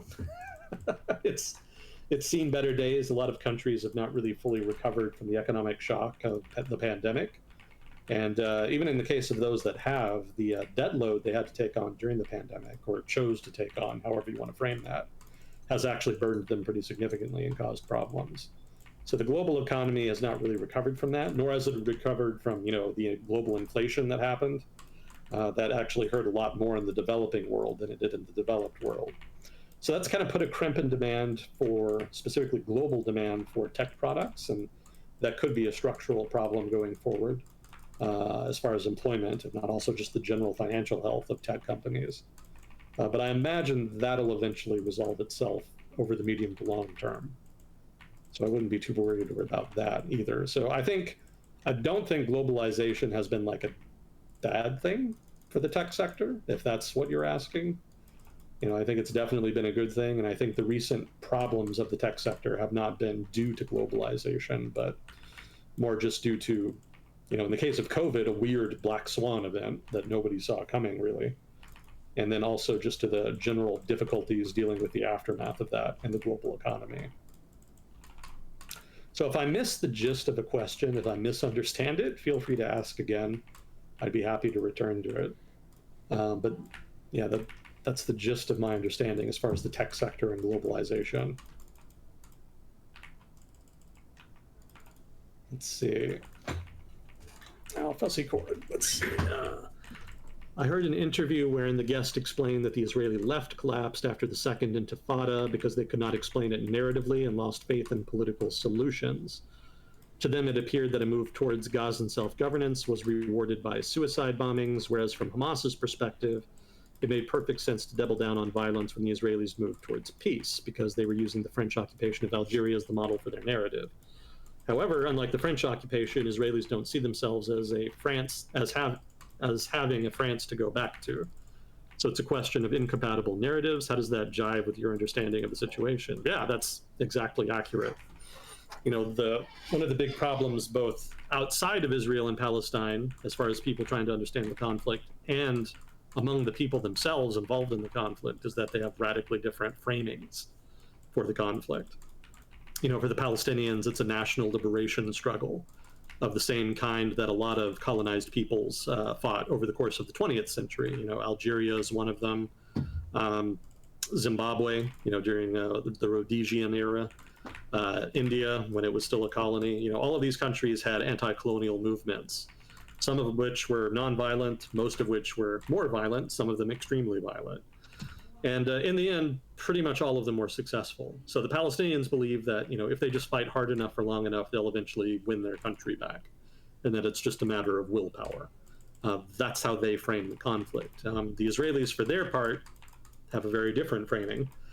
From their mind, it's kind of more of a European framing, even though they say they're not, all descended from Europeans, blah, blah, blah. That's a whole other can of worms we can get into. But in general, they have a more European-focused framing where they see themselves as the descendants of victims of the Holocaust, survivors of the Holocaust. Europe didn't want them. They needed to escape to some place where they could call a home and be safe. And to the minds of the ancestors of current Israelis, that meant going to Israel and trying to carve out a country there in the Levant. So from their perspective, they've already been kicked out of Europe. Everybody hates them, not only in Europe, but around the world. And, if they don't succeed where they are now in Israel, then there's just no alternative option. It's pretty much live or die for them. And so that's their framing. Like, there's no compromise with that kind of perspective. It's basically win the battle against the Palestinians or be driven into the sea and be dispersed and destroyed as a people. If you view the conflict in those terms, you can understand why they go so hard. And, you can quibble about the details of one side's perspective or the other and whether it's justified or accurate. But in the end, the fact that both sides see the conflict in those different ways is a major factor for why the conflict has drawn on so long, because both of them basically have every reason to keep fighting and believe that giving up or conceding only means losing. There's just not any middle ground there. And given how successful national liberation struggles were over the course of the 20th century, you can kind of see why there's so much recalcitrance on the Palestinian side. It makes sense in that sense.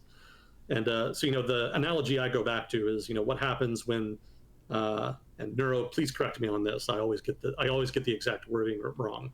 What happens when the irresistible force meets the immovable object? Unstoppable force. Unstoppable force. That's what it is. I always forget. What happens when those two forces meet? Because anti-colonialism was pretty much a unstoppable, immovable object, if you will. And then at the same time, you could also kind of frame the Israeli narrative as a kind of national liberation struggle to a degree, in so much as liberating themselves from like oppression in Europe and whatnot constitutes a national liberation struggle. So, what happens when those two things, what happens when both sides kind of think of themselves as being the hero in that scenario, right? You get the Israeli-Palestinian conflict, which is as intractable a conflict as one can conceive of.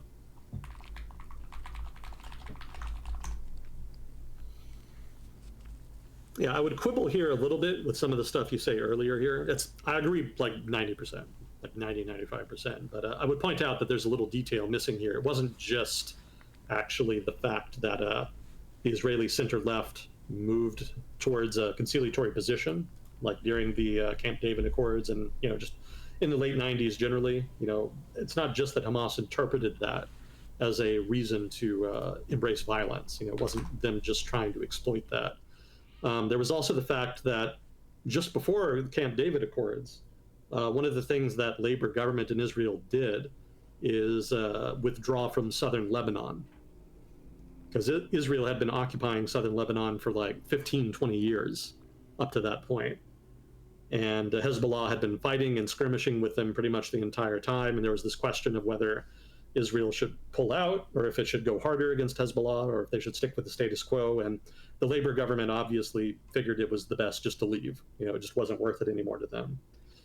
So that made a lot of sense strategically in a lot of ways. But if you're a radical, either in southern Lebanon or in the Palestinian territories, you see that as a victory, for the Arabs.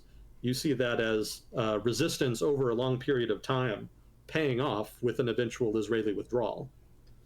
And that was actually one of the factors that fed into the radical narrative in Palestine during the Camp David Accords. It's one of the things that kind of sabotaged the talks, because they thought that they could win by military means if they fought long and hard enough.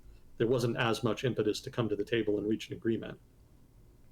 I don't blame the Labor government for this in Israel, because, if you do want peace, you have to reach out and negotiate. Like, you can't just fight forever. Sooner or later, somebody has to give some concessions somewhere. But one of the problems, especially in the Middle East, as far as conflict, is that if you're winning a conflict, you don't have any incentive to give up anything, or even really to agree to a peace. It's only really the guy who's losing that wants to negotiate peace.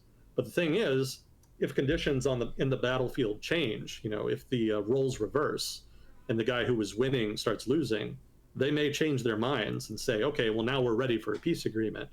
But then the other side that was losing, but which is now winning, they'll change their minds too. Because if they're winning, they don't have any reason to negotiate. They have every reason to keep fighting so they can regain some of what they lost in the earlier fighting and thereby improve their position at the negotiating table. This is one of the really difficult things about negotiating a peace to a very long, difficult, violent conflict, because everybody has lost so much over so much time that there's a pretty strong impulse to try to get some of it back and not to give up significant concessions. This is almost certainly going to be a big problem in any peace negotiations between Russia and Ukraine. And it's one of the reasons I'm pretty dubious and skeptical about how much the Trump administration is going to be able to achieve on that point. Again, we'll see about that. But as far as Israel, Palestine, like the withdrawal from Lebanon actually did have an impact on the talks. And it complicated the calculus for specifically the Palestinian leadership, Yasser Arafat and the PLO. The thing that the people who are outside of the conflict, who don't really see the long-term picture, which we've talked about the entire time that we've done this segment, like there's always been a resting level of violence over there, is if you put it in a personal case-by-case context, you're asking people to make a peace talk, and the people who need to agree to this have a recent memory of someone who they know who was killed, because there's been just so much violence there over the past decades that either you know someone or you know someone who knows someone who died in some bombing or shelling or whatever of something. So they're both out for revenge, and that makes it really hard for them to want peace. As an external viewer, someone who's oceans away, it's like, man, why don't they just stop fighting? It's like, if you had it more in the context of your cousin was killed by the other side, it makes you less likely to want to make a deal with them. It's like, oh, they're clearly the enemy. And that's how they see each other. The thing that's been interesting from a United States perspective is how much pro-Palestinian content has been churned out just in various online channels that I wasn't really expecting, and that I don't know if it had any bearing on the election, but it almost seemed like there was a bit of a schism for people who are more left-leaning of, are you someone who's taking a hard stance on the Israel and Palestine conflict? Because some people are very gung-ho about it, and they're like people doing stuff on the streets of LA all the time, which seems very far from Israel, but nevertheless, they have their opinions on it.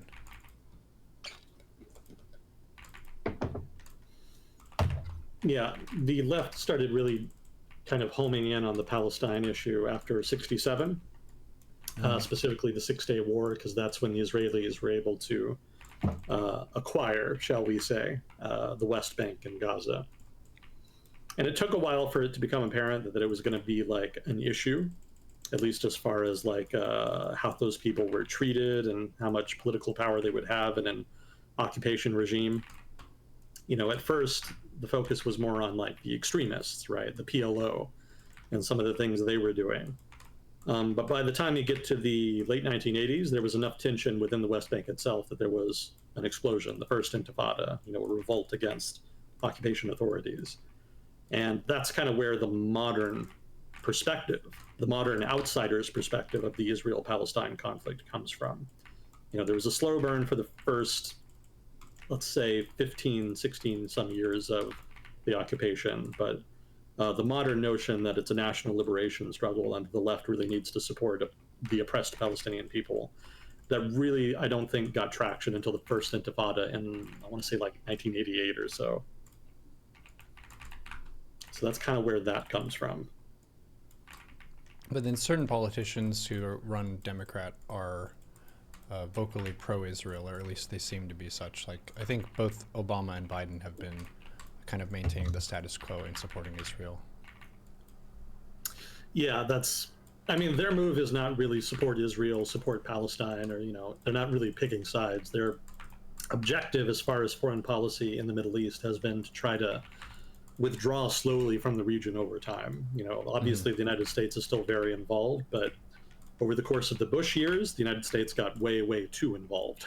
So the Obama-Biden objective was to try to correct that. You know, they wanted to try to draw down a bit in the Middle East and basically devolve decision-making power for regional affairs to the countries in the region themselves, so that they would mitigate the likelihood of the United States getting caught up in another Middle Eastern imbroglio.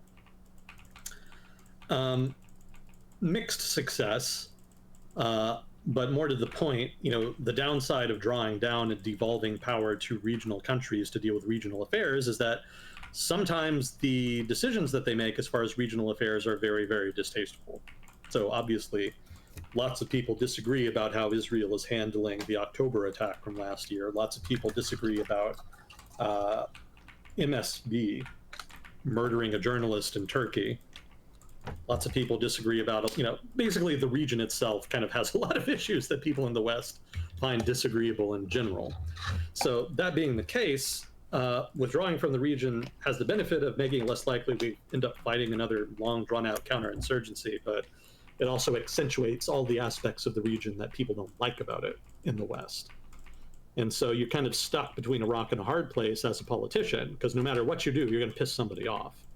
Right? If you delve into the region more, you're putting yourself at more of a strategic risk of getting caught up in another regional conflict. You stay out of the region, regional conflict happens anyway, and you're seen as being on one side or the other, and you're condemned for not being proactive about dealing with it.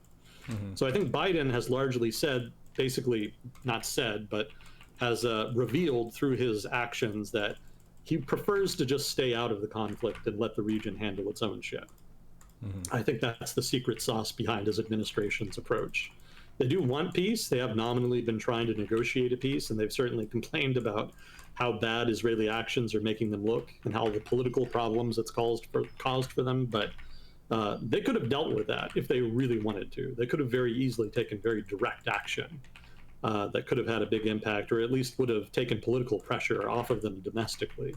But ultimately, they didn't want to do that, and I think that's because their foreign policy impulses are largely still defined by the experience of the United States during the Bush years, when the United States was just much too involved. So I think correcting that has been the main objective of both the Obama and Biden administrations, and actually also to a lesser degree the Trump administrations.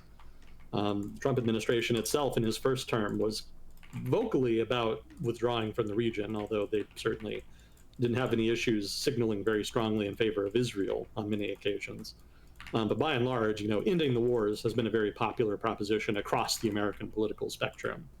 And in so much as the United States has been inactive in response to activities of one country or the other in the region, other than Iran, obviously, which of course we have very bad relations with, inactivity in response to activity by Saudi Arabia, Israel, etc., I think reflects that revealed preference by the government at this point to just let the region sort of cut itself to ribbons and only intervene if the Iranians do something especially aggressive.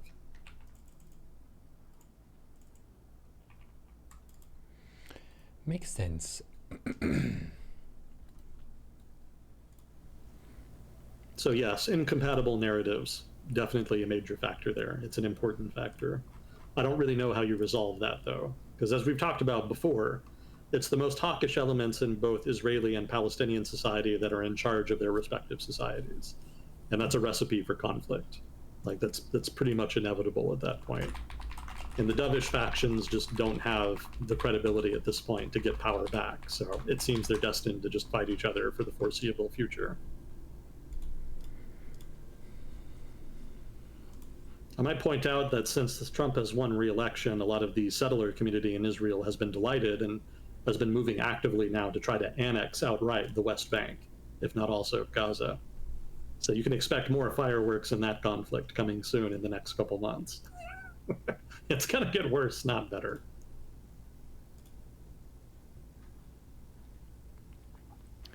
You also have a interesting, spicy chat to read in the VOD after this. We have someone who's sharing a lot of... well, they're Russian, they said, but it's a very pro-Russian perspective. We're wrong about a great deal this evening in their eyes, sure. just so you know. Yeah. Well, we certainly welcome corrections and feedback generally. So I look forward to reading it.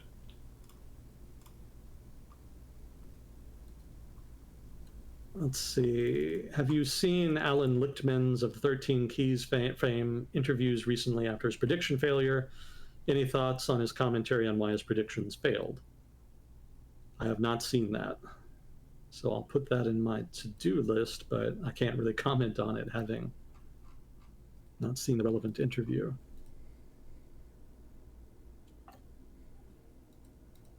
I'll line that up here. Something to read while I'm eating hot links. Something to watch, rather, while I'm eating hot links.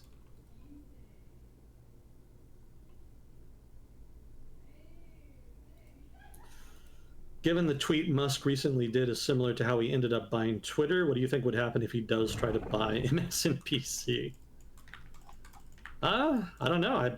Presumably he would modify it in some way to fit his personal preferences. I don't know. MSNBC's whole thing is that it's supposed to be the left-wing news outlet. So I'm not sure what he gains by changing that model. There's already plenty of conservative outlets. So probably he would end up getting crowded out and losing market share if he just overtly changed the editorial stance of the channel. Yeah, I'm not sure. He's a pretty unpredictable guy. I'm sure he has some trolling in mind of one kind or another. You can afford to do that when you're a billionaire. Some of the most expensive trolling on the planet comes from billionaires. He's also showed that he's not afraid to purchase influence, even if it's expensive. Yeah.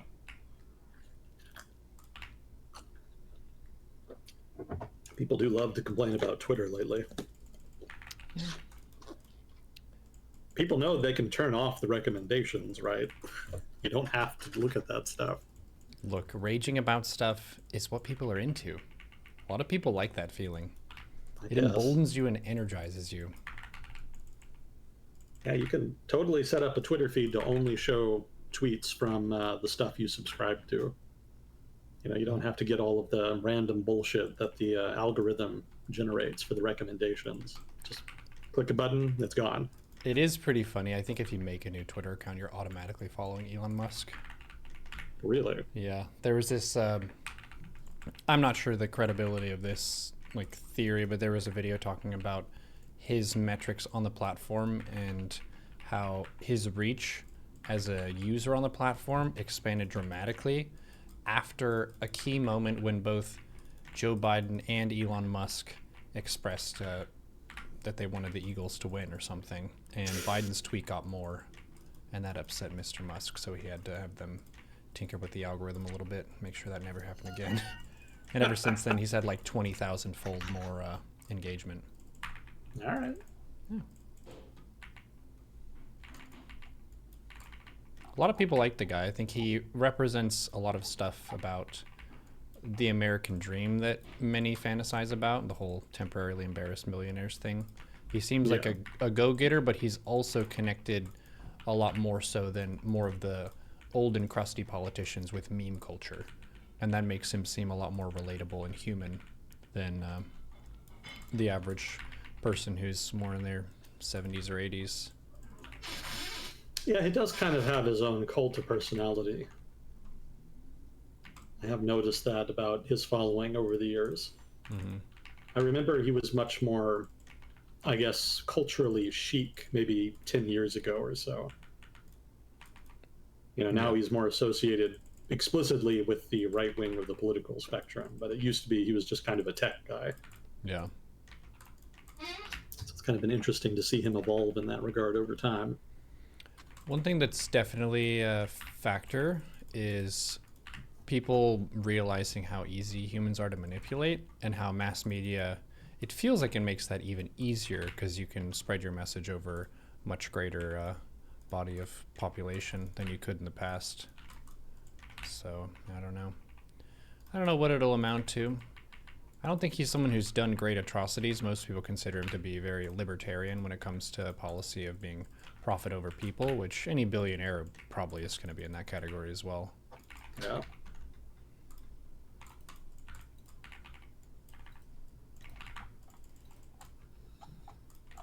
Well, that's all we had for questions. Was there anything else you wanted to get to? Not necessarily. I'm in a game right now, but we could transition over to some Faerun after.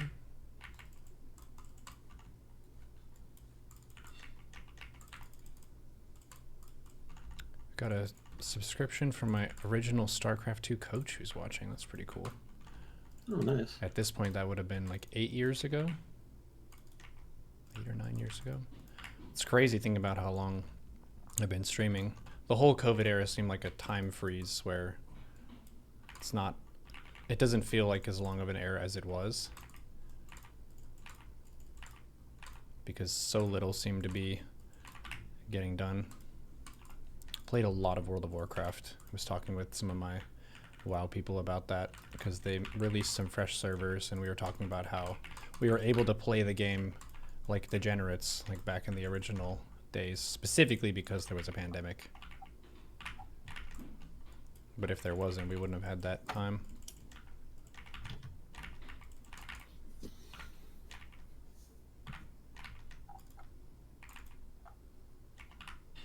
Well, I did have a couple more weird news items if we want to do that while we're waiting. Hell yeah, we love those. Let's see, we already talked about the Norwegian princess. I think her son was in the news recently for the wrong reasons. I don't know if this is a weird story, but I thought it was interesting. There were some Mexican villagers who were visited by a cartel, La Familia Michoacana. I'm always mispronouncing that. I think normally it's just called La Familia, the family, basically. So, they were confronting the villagers over, some slight or over money or some damn thing. I don't think the details were mentioned, but they were trying to intimidate them, and the villagers responded by shooting them. Pretty strong response. There was a gunfight that broke out. I think a couple of the villagers were killed, but even more of the gangsters were killed. So pretty good exchange for them, all told. I think they also attacked them with machetes, apparently. Wow. To quote, go medieval on their ass. Yep. Yeah, 10 members of La Familia were killed, 4 of the locals were killed, and then 7 more injured. So it's not entirely a victory for the villagers. It was noted in the article that some of the villagers involved have since disappeared. Whether that's because they were killed or went into hiding was kind of left ambiguous. It's not clear. But it was interesting to see people actually just explicitly stand up to the cartels.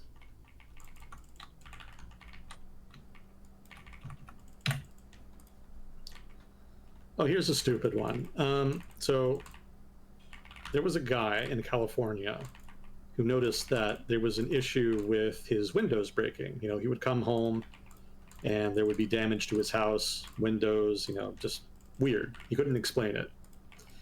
So it turns out that the culprit was an 81-year-old man who was firing ball bearings from a slingshot. And apparently he had multiple homes in his neighborhood.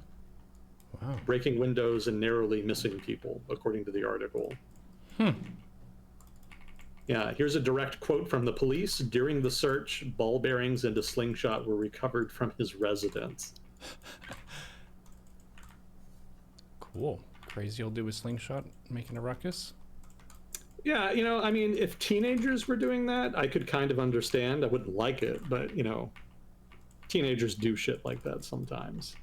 But an 81-year-old man? That's kind of weird. I'm not sure how you don't grow out of that at some point, but I guess you never did.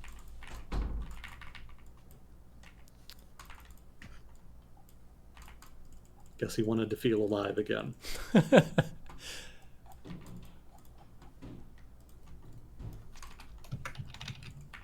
He's going crazy.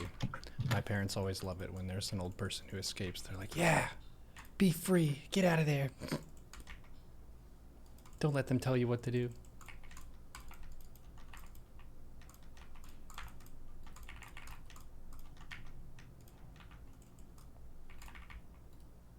Let's see.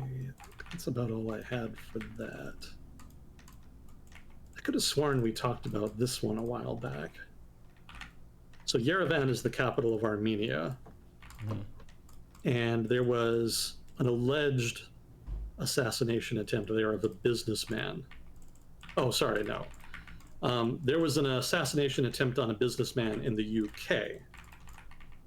And it failed, and they actually managed to track down the assassin in Yerevan, in Armenia. And the culprit actually surprised me. It turns out, for one, that it's a woman, which is unusual. You know, certainly there have been female assassins before, but I don't hear about them in the developed world in the 21st century that much. That's kind of an unusual combination. But not only was it a woman, it was a woman who dressed in a hijab during the attempted shooting, which kind of led people to make certain insinuations that ended up being false. She's not a Muslim. It was totally just a disguise. And the biggest surprise for me is that it was a woman from Wisconsin. So she wasn't Armenian, she wasn't British, she was just an American lady from Wisconsin. And she took a job as a hitman in Britain. If your guys are interested in that story, her name was Amy Betro. I'm sure there must be more details about it that have come out since then. This is an older story.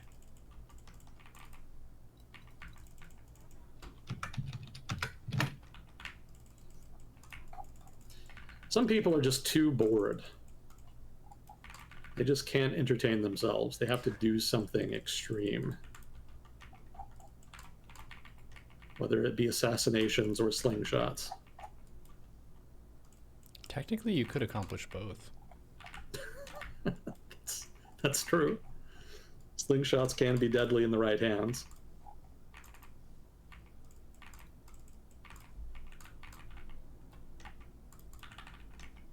Let's see, we did the corrections, we did protests.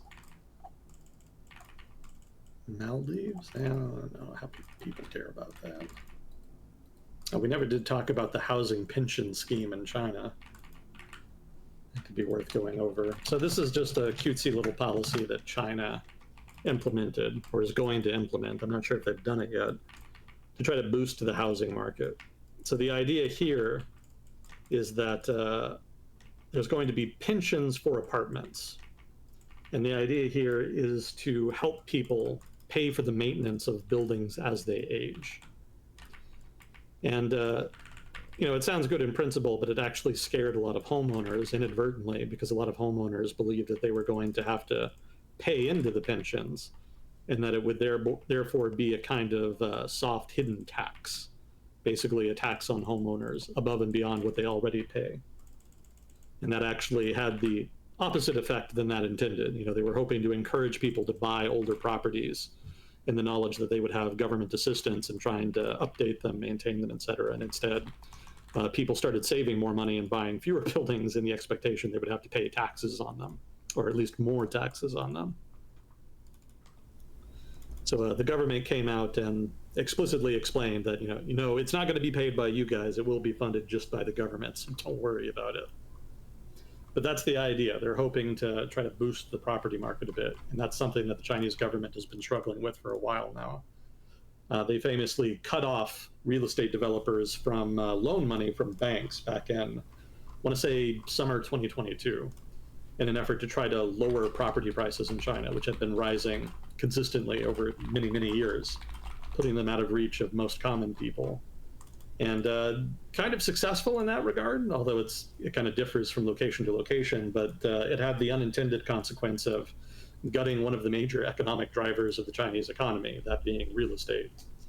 I'm sure they didn't think it would be as dramatic as it ended up being, as far as its effect on the overall economy. So they kind of tried to stick it out and try to let the economy kind of correct over the course of maybe 6 months or so, but it became apparent over time that it wasn't working. Like, the economy was just in decline, and they needed to try to do something else. None of the other stimuli that they attempted worked, and so they started just trying to reflate the real estate market. They didn't want to bubble again, but they did want to try to get it moving again, so that money would be lent and new properties would be developed, and existing projects that hadn't been finished could be finished, that kind of stuff. And that they haven't really been successful. They've actually found it much harder to restart the real estate market than to stop it, as they had in 2022. And that's actually been a major contributing factor to the slowdown in the Chinese economy that has been observed over the past couple of years.